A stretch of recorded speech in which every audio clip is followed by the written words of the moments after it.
Hey guys, how's it going? Michael Troy here. Today we're looking at DC Comics Limited Collector's Edition Treasury Size number 23 Facsimile Edition. Cannot wait to share it with you. Subscribe to my channel if you haven't already. Hit that like button and let's get right into it. So my research tells me this cover is credited to Nick Cardy. Although I'm not getting like major Nick Cardy vibes, but you know, I'm not used to seeing him draw horror either.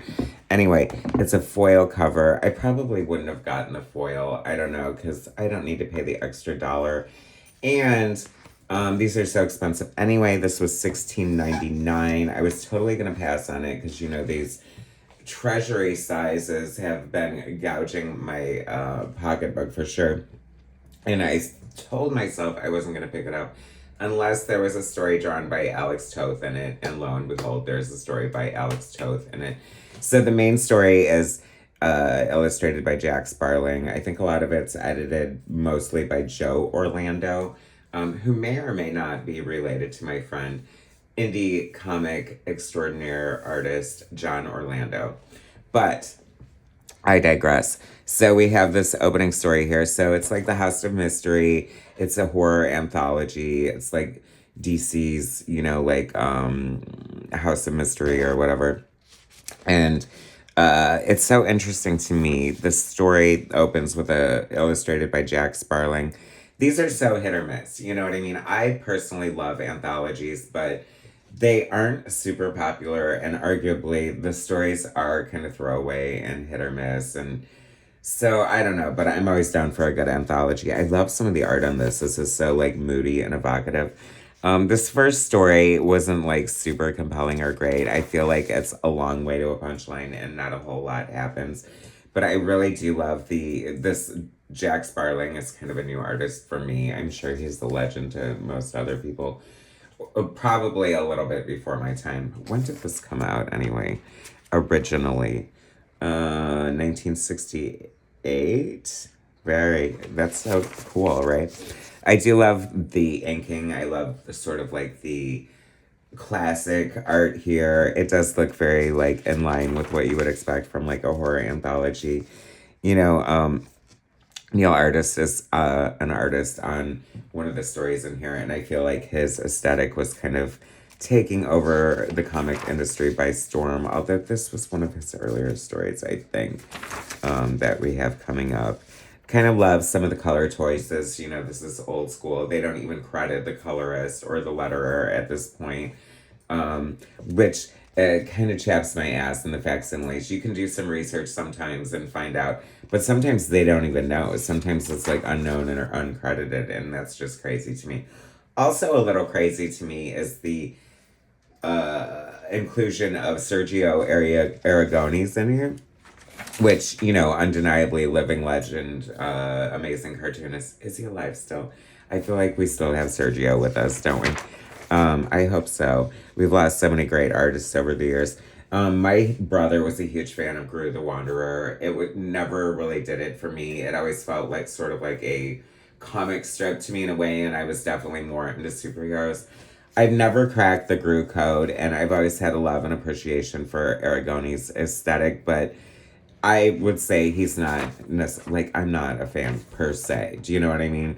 Like, I wasn't, like, you know, whereas Alex Toth made me buy the book and Bernie Wrightson made me buy the book. Aragones, not so much. I know, nothing against him. Like I said, living legend, mad props and respect, but I just never got it.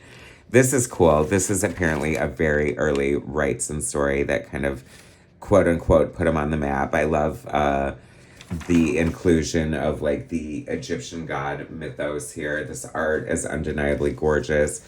I love this two-page spread transformation of this cat into this goddess, and it's just so cool. I've always loved the cat Egyptian goddess, Bast or whatever. This isn't Bast per se, but, or at least they don't mention it by name. Love the blacks and the silhouettes. I mean, this is Wrightson goodness. It's so kind of fun to see this very, you know, like I like this because this is like a younger Wrightson. Like when Wrightson came into my awareness, he was already Bernie Wrightson. You know what I mean? I think my discovery of him was the illustrations he did for Stephen King's Cycle of the Werewolf. And then I was like, oh my God, now he's doing comics. Oh shit, he always did comics. And so everything was always like a discovery for me. So this is gorgeous. I love seeing this. This is absolutely stunning. This is part of the reason I got this book and part of the reason I'm glad I did. It's just so beautiful. There's just something just so gorgeous and haunting about Wrightson's brushwork, and he's just the master of horror, and so many people learn from him and take so many great things from him.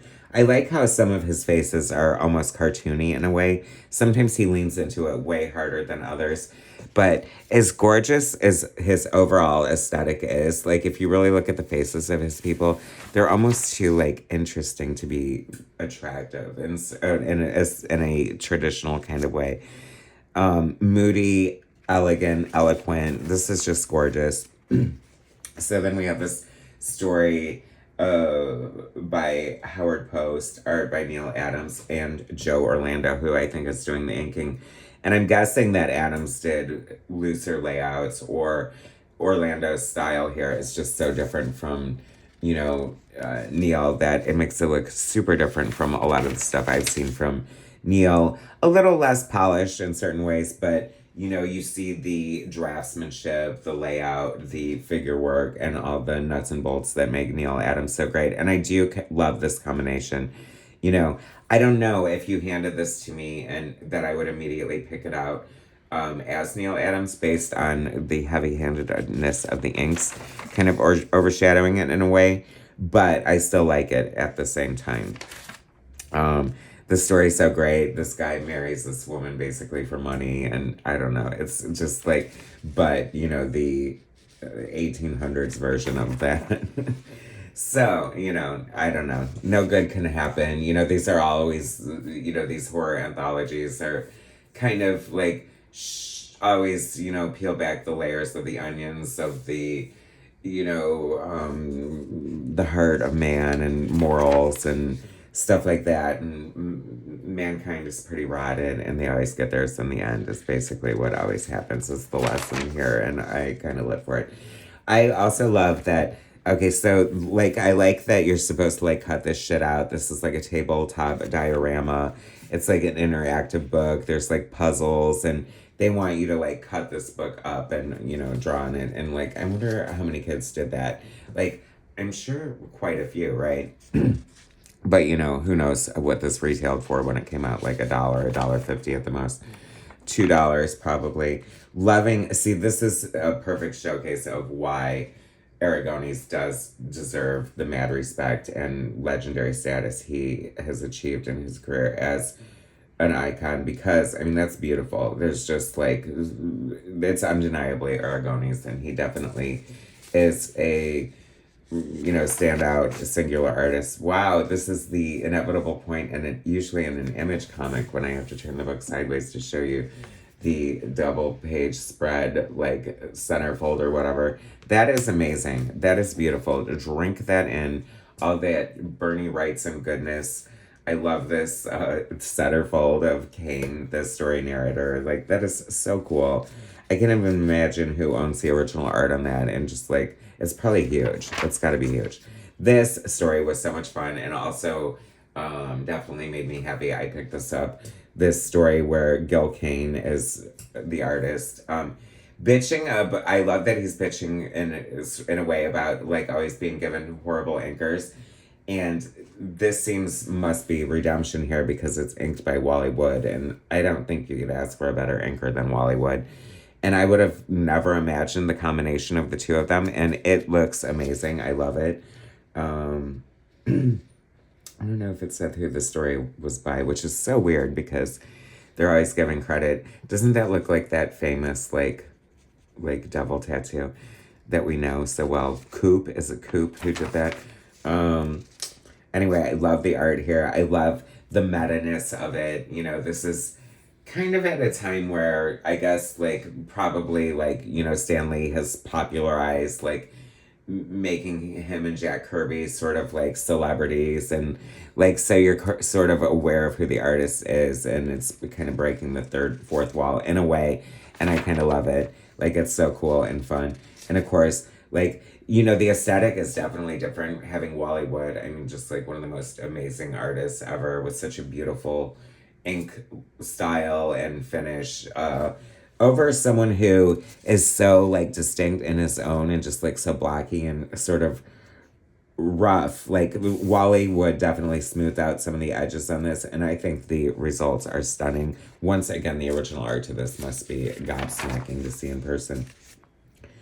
Kind of hated the aesthetic of like back in the day where oftentimes it might even be like the letters page or a house ad or a paid ad where they sort of just break up the story or end the story and then start with either a new story or, like I said, an ad. And it's just kind of crazy to me. It just always makes, like, that's how I feel about anthologies sometimes. It's like sometimes they start out great and they either finish too quick or they don't know where to go. And this is so beautiful. The Devil's Doorway, this great story about a haunted mirror, illustrated by master artist Alex Toth. That signature there, inimitable right there. An imitable style, the master of, the economy of line, and just like sort of less is more and more is less. And it's just so cool. And I love his faces and just like his thick, juicy lines and the textures he brings. A lot of times he'll rely on heavy silhouettes and just like blacks and negative space, but he's giving you texture where you need it and when it's appropriate to such great effect. Love the dancing flames. He always letters his own stuff, so I'm hoping and I believe that he lettered this too, and his letters are just so clear and concise and great. Like, this is such a beautiful thing. It's so funny too because I'm definitely getting like Bill Sienkiewicz vibes in here. So you kind of see retroactively how like artists that you love are like being inspired by other artists. If that makes sense. And of course it does because you're not stupid, right? But I just love it. I think it's so great. The reason I bought it, and it was like easily one of my favorite stories. And the whole book, this is definitely a fun thing. I love these treasury sides. I'm so addicted to them. They need to stop, like I said, to save me from going bankrupt. This whole, like, Aragones thing is, like, I'm sure it's fun and great and whatever. But like I said, he's just, like, so not my artist for me. And I know, don't be mad at me. I'm sorry. I can't love everybody, right? And it's not because it's cartoony, because there is room for cartooniness in comic books, but I don't know what it is. I'm sure it's, win me over, guys, or don't, whatever. I don't care. This is really pretty art on this one, too. Definitely giving, like, I see how, like, Dick Giordano and sort of, like, Tom Palmer and, like, all the artists were born from this era. And just, like, I love this little girl. I love... The coloring is kind of crazy here, too. It looks like Neil Adams coloring for sure. I mean, there's definitely a Neil Adams vibe. Is this Neil? It has to be Neil. Yeah, that just screams of Neil here. He had such a great weight. Like, that's definitely a Neil face, right? For sure. Anyway, I don't know. See, the credits are, like, all over the page. I love this kind of who's who of the creators back here.